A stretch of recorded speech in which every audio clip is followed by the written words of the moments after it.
প্রিয় মুক্তিকামী ছাত্র জনতা, আমরা দেখতে পাচ্ছি যে আমাদের এই অভ্যুত্থান এবং বিপ্লবের পরেই দেশে অরাজকতা নাশকতা করছে ফ্যাসিস্ট এবং তাদের দোসররা। আমরা দেখতে পাচ্ছি যে বিভিন্ন জায়গায় এখন গোলাগুলি চলছে, মন্দিরে হামলা হচ্ছে এবং নাশকতা ও লুটপাট করছে। আমরা মনে করি আমাদের যে ছাত্র নাগরিকদের অভ্যুত্থান তাকে নস্যাৎ করার জন্যই পরিকল্পিতভাবে এই ধরনের ঘটনা ঘটানো হচ্ছে।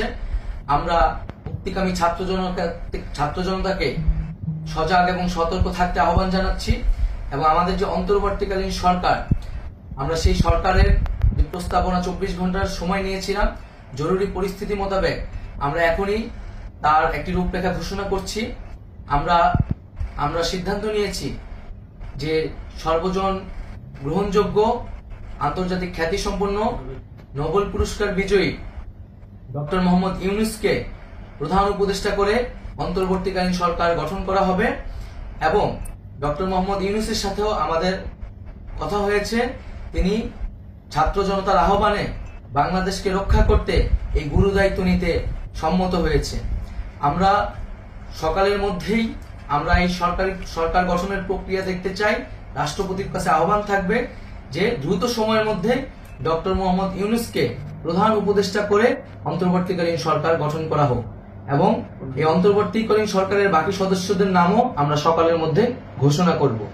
প্রিয় বন্ধুগণ, দেশে যে অরাজকতা চলছে, মানুষের জীবনের নিরাপত্তাহীনতা চলছে, সেজন্য আমরা রাষ্ট্রপতির কাছে আহ্বান জানাচ্ছি দেশে আইন শৃঙ্খলা পরিবেশ ফিরিয়ে আনার জন্য দ্রুত সময়ের মধ্যে কার্যকর ব্যবস্থা নিতে হবে এবং আইন শৃঙ্খলা বাহিনীকে সহযোগিতা করার জন্য মুক্তিকামী ছাত্র জনতাও রাজপথে থাকবে এবং অন্তর্বর্তীকালীন সরকার গঠন না হওয়া পর্যন্ত মুক্তিকামী ছাত্র জনতাকে রাজপথে থেকে তাদের যে অভ্যুত্থান, সেই অভ্যুত্থানকে রক্ষা করতে হবে।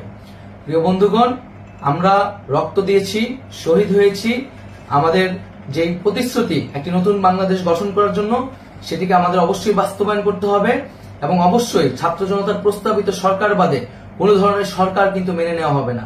আমরা বলেছি কোন ধরনের সেনা শাসিত সরকার অথবা সেনা সমর্থিত সরকার অথবা এই ফ্যাসিস্টদের দোসরদের কোনো বি টিম সরকার কিন্তু আমরা মেনে নিব না। কোনো গণবিরোধী সরকারকে মেনে নেওয়া হবে না।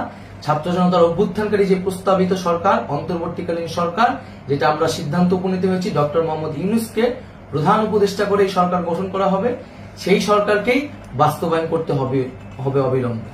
আগামীকাল সকাল থেকে সকলকে আহ্বান জানাচ্ছি রাজপথে থাকার জন্য এবং আমাদের যে সাম্প্রদায়িক সম্প্রীতি এবং রাষ্ট্রীয় সম্পদ রক্ষা কমিটির ঘোষণা হয়েছে বৈষম্যবিরোধী ছাত্র আন্দোলনের নেতৃত্বে, সকল পাড়ায় পাড়ায় এলাকায় এলাকায় সেই কমিটি পাহারায় থাকবে। আমাদের সংখ্যালঘু কমিউনিটিকে আমাদের রক্ষা করতে হবে, রাষ্ট্রীয় সম্পদ এবং এই দেশকে রক্ষা করতে হবে আমাদের।